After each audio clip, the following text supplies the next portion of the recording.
I promise. Silent Hill is a survival horror franchise from the development team named Team Silent that worked under the pseudonym Konami from time to time. They released 4 games under the franchise name before disbanding in 2005 and having the series handed off to Random West developers until the eventual end of the franchise in 2014 with the release and eventual pull of PT from digital Sony shelves. It still hurts. Silent Hill as a franchise means a whole lot to me. Silent Hill 2 was my first foray into the series when I was a mere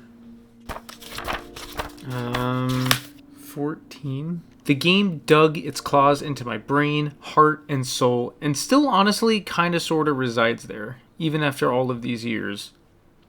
The atmosphere of the abandoned fog-covered town created a sense of mystery and wonder that I hadn't ever quite felt before, or really ever quite since. I longed for the silent, desolate solace of the nightmare town despite all of the horrific things, because beyond all of the monsters, the static, the distortion, and the horror, it felt serene and somehow beautiful. I've gone on to play the rest of the entire series at this point, and I can safely say that I kinda like it a lot. But after Silent Hill 4 The Room, which I totally did a video on and you should check out, the team unfortunately disbanded, which left the future of the series sorta up in the air.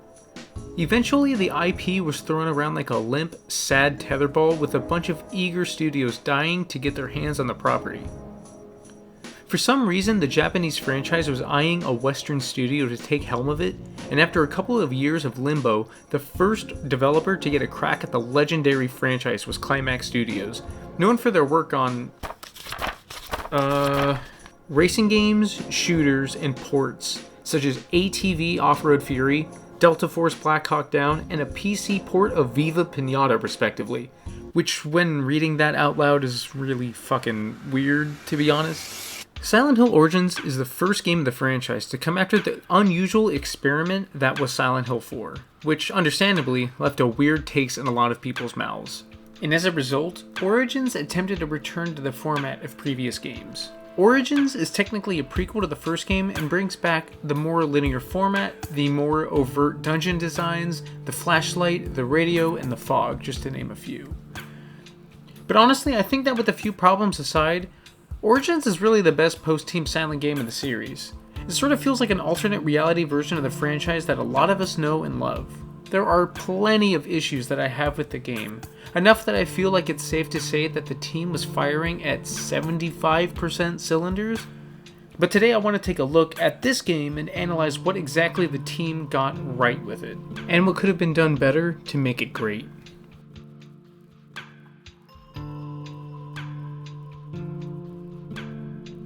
When Origins came out, I think that a lot of people were happy to get a classic feeling entry in the franchise more than anything, so a lot of reviews that you'll find around the release of the game are mostly positive. The Metacritic score for the game is hovering around 75, which is pretty good. But as the years have gone on and the reverence for the classic games has only grown and grown, I've seen a lot of talking points about Origins dwindle down to mixed to light positive. Especially when compared to the unanimous best post-Team Silent entry, Shattered Memories. I remember playing through Origins on my PSP soon after the game came out and being floored by it. After all, at the time I was only 16? Silent Hill has a very specific atmosphere. You can almost feel it just by looking at screenshots of some of the original 4 games. It's moody, gray, depressing, empty, frightening, and shocking, to put it lightly.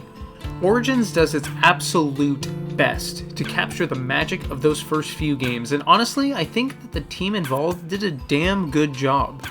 Especially when you realize that the game was released on the PSP of all systems. The graphics are actually stunning.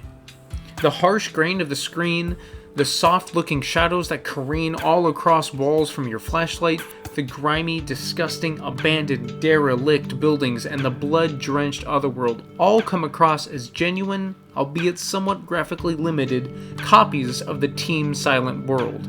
There were so many points during my playthrough where it genuinely felt like I was looking at a game made by the original team. Coupled with the brilliant Akira Yamaoka, I think that in terms of surface-level aesthetics, the team nailed it. The game was made for the PSP, so there isn't any dual analog support on the PS2 version.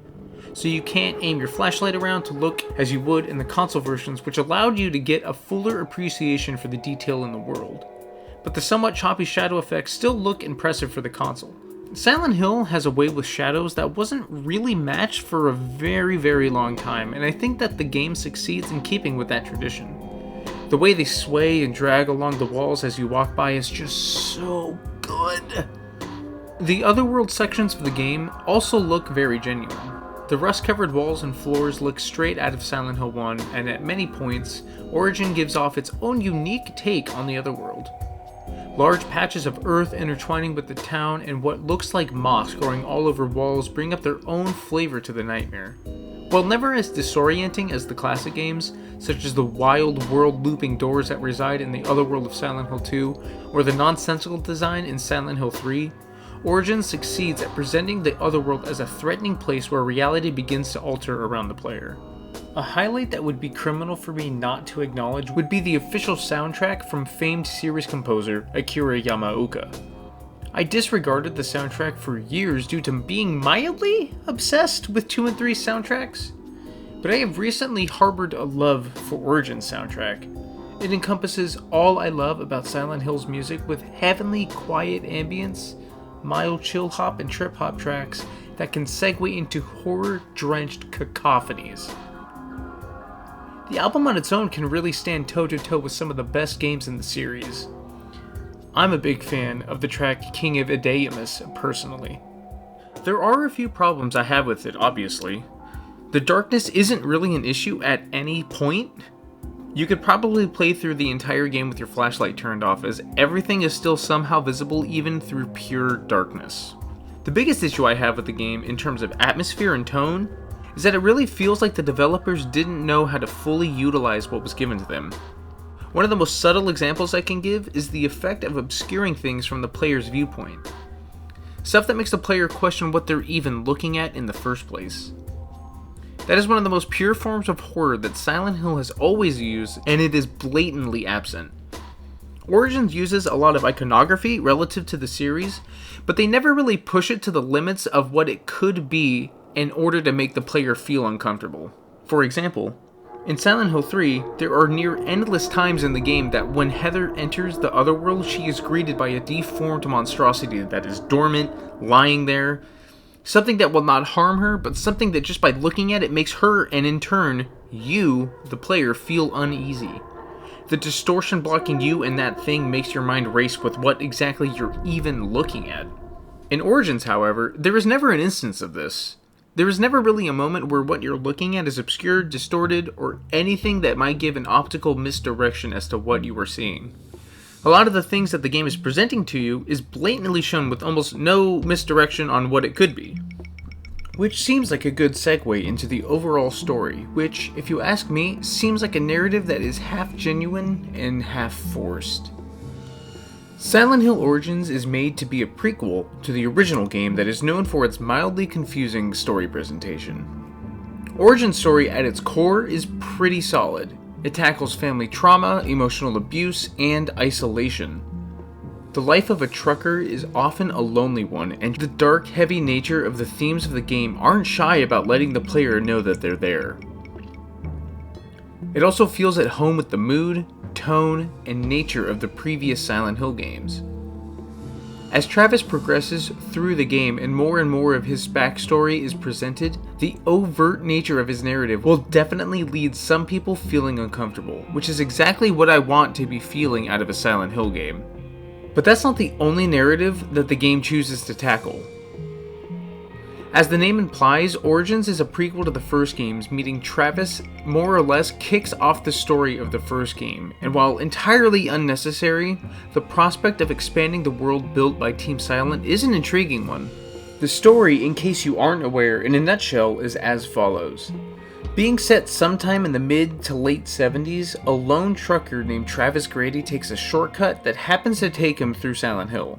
After almost accidentally hitting a manifestation of Alessa, he follows her into a burning building where he rescues the burnt girl from a ritual that would birth the town's cult god. After doing so, however, he passes out and awakes inside the town of Silent Hill with a mission of figuring out if the girl survived or not.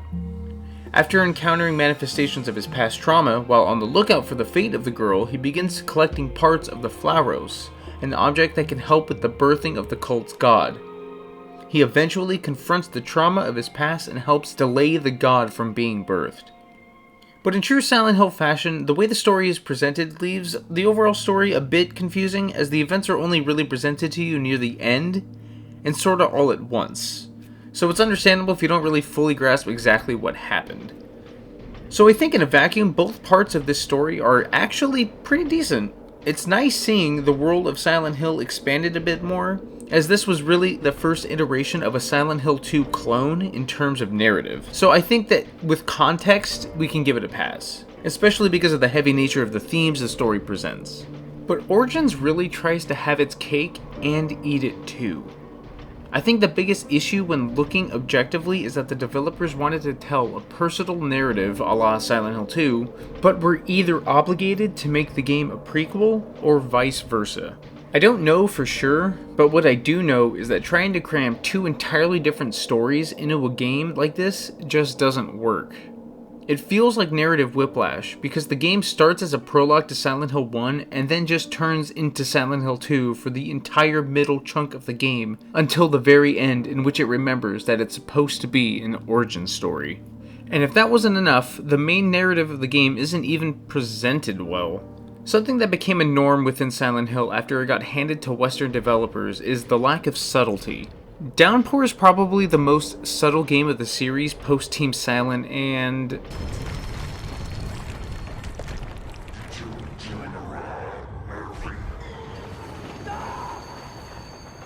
yeah. For example, the boss fight with Travis's mom is preluded by a scene with Lisa Garland telling Travis that he knows exactly who is in there before she runs off crying. When you walk in, a horrific monster just starts talking to Travis in his mother's voice. And another near the end of the game involves Travis walking in on a talking corpse of his father, telling him that it's time to face up to what happened. Like it's a fucking therapist or something. It's really frustrating too, because if you just took out a lot of these segments in which dialogue is explicitly told to the player, the game would retain a lot of its mysteries that the fans love about the series. The way it is now, Travis's arc leaves almost nothing to the imagination at face value, and only feels like it happened because he couldn't afford to go to therapy. As for the story that actually gives Origins its name, while the concept is nice, as I said previously, the game just forgets that it's supposed to be leading up to the events of the first game until like the last 30 minutes. And even when the game comes back to that part of the narrative, it doesn't even really tie into the first game pretty much at all. It's basically a repeat of Silent Hill 1 in that regard, and ends with the cult going, oh well, next time. If you ask me, the game would have worked better without the prequel attempt whatsoever and just stuck to the Travis narrative. Ignore the time period and just do another Silent Hill 2. The first game didn't need a prequel anyway. While I'm not going to sit here and say that the team managed to beat the original team's design of monsters or clever use of symbolism, I think that the monster design across the board ranges from unoriginal to fantastic. The game retains the theming of the original games in terms of aesthetics. The highlights to me are the horrifying shadow creatures that reside inside of the sanitarium, which, while not striking in terms of visual design, the concept of them alone is so scary that I honestly rank it among the highlights of the series in general. Another highlight are Travis's parents.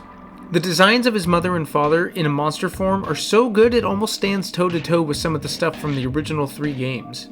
They exude pain and anguish and seem right out of a Francis Bacon painting, who is one of the biggest inspirations for the series' look overall. The symbolism that the game utilizes is actually surprisingly well done as well. One of the most impressive in terms of symbolic design are the puppets called aerials, which have multiple interpretations, one of which is that they could be representative of the memory of Travis's father. Another interesting theory I've seen is that since their feet are hands, it symbolizes that they have control to let go of the strings that they hang from in an almost mocking manner of Travis not being able to let go of the pain that still lingers around him. There is, of course, however, the lying figure ripoff that became a series staple by Homecoming, which I almost have to give a pass due to this being the first instance of the repeat, but I mean, no. You know what? It's fucking lazy. The symbolism is basically the same from Silent Hill 2 anyway. The rest of the monster designs, personally, I think are pretty good.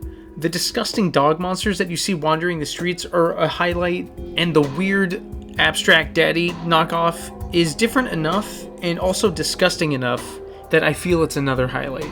But I think the biggest waste of potential is the Butcher.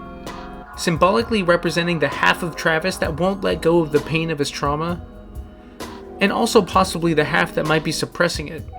The biggest failure of the Butcher, however, is his utilization. The Butcher as a design is pretty decent and could have been utilized better if he just interacted with Travis more, because as it feels now, he feels like a personified Silent Hill hype man with zero substance.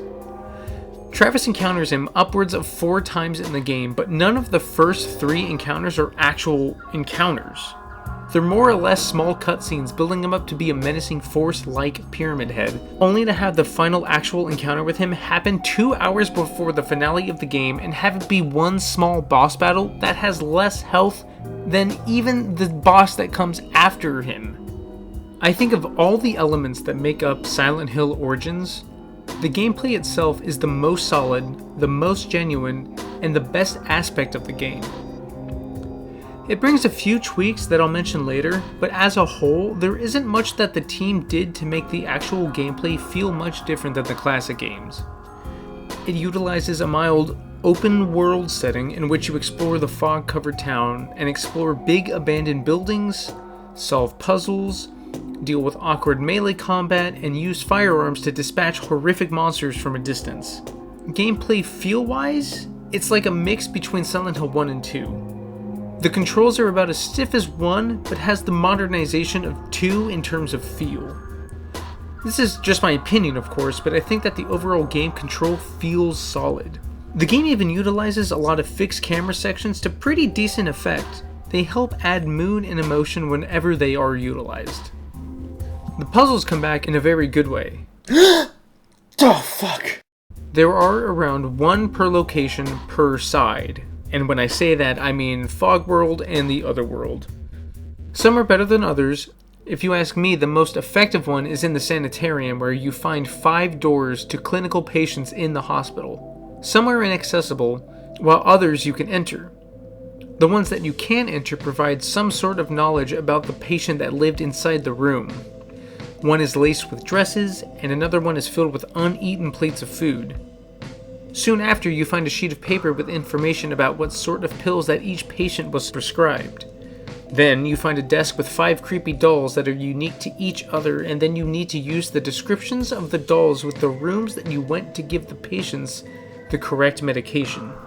While not matching the quality of pretty much any of the puzzles in Silent Hill 3, it definitely stands out as a quality puzzle that easily fits amongst the rest of the series, in my opinion.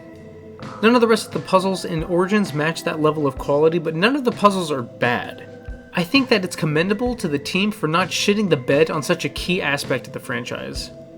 While this is the strongest aspect that the game provides, it's almost the most frustrating because it only requires 2 small, simple little fixes to make it perfect. The elephant in the room is the infinite pocket melee durability mechanic. This is a product of the era that it was made in, as breakable weapons were pretty popular around the time that Origins came out and stayed popular for quite a while. Thankfully, the trend seems to be dying a bit now at this point, but it doesn't change the fact that Origins needlessly tries to shove in a trend to a game that didn't even want it in the first place. Because of the breakable weapons, it means that Travis is going to need to be able to carry an arsenal along with him, because your weapons can only withstand a few uses before shattering. Because, crowbars are known to break after about 3 uses. The team also bafflingly used almost literally everything in the kitchen sink as a portable melee weapon. Everything from knives to UV stands to safes are used as weapons, which is comical when you see Travis pull out a mini safe from his stomach and then proceed to hide it in his jacket before taking out a giant UV stand from his groin. Fists, knife, steel pipe, crowbar. Those are the only melee weapons that the game needs. Take out the durability mechanic and the infinite pockets and boom, you've made the game infinitely more enjoyable. The second thing that the game needs to change is a little more subtle, and no, it's not the QuickTime events. I know, shocking. but I don't really have too much of an issue with them in the game. Even though I do not enjoy QuickTime events, I don't hate them if used effectively. And while they are annoying when used in the game, they're used very sparingly, and if the devs changed this other thing instead, the times that they are used would be far less frustrating and more of a genuine punishment instead of a hindrance from the game design. The thing that I think the devs should have gotten rid of entirely is the ability to have enemies charge at you. In Origins, you are given a melee charge attack akin to Silent Hill 4, which is great. However, I think that the design decision to have enemies charge at you makes your charge ability actually pointless. Why would you ever bother charging any melee weapon if the enemy can charge attack you and hit you before they're even in range of your melee attack? Around the midway point of the game, I stopped using melee weapons entirely and just stuck to guns, resorting to swapping to a melee weapon exclusively to finish off enemies on the ground for a finisher move, because apparently the melee weapons don't break for finishing moves. Coming back to the charge mechanic, however, by just taking it out, it would make the charge attack mechanic for you more effective and still be challenging to time, and the punishment for failing would be an occasional QuickTime event. Boom! I just fixed the game for you and made it more fun in the process. Where's my paycheck?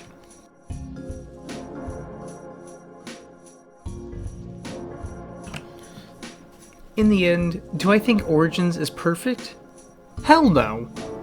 Like I said earlier on, it feels like the team was firing at 75% cylinders, but I still think that the overall product is definitely worth your time and feels like a worthy addition to the series. It doesn't hold a candle to the original 4 games, but for a random team trying their hand at the series, I really don't think we could have gotten much better. Unless they implemented all of my ideas, someone please hire me.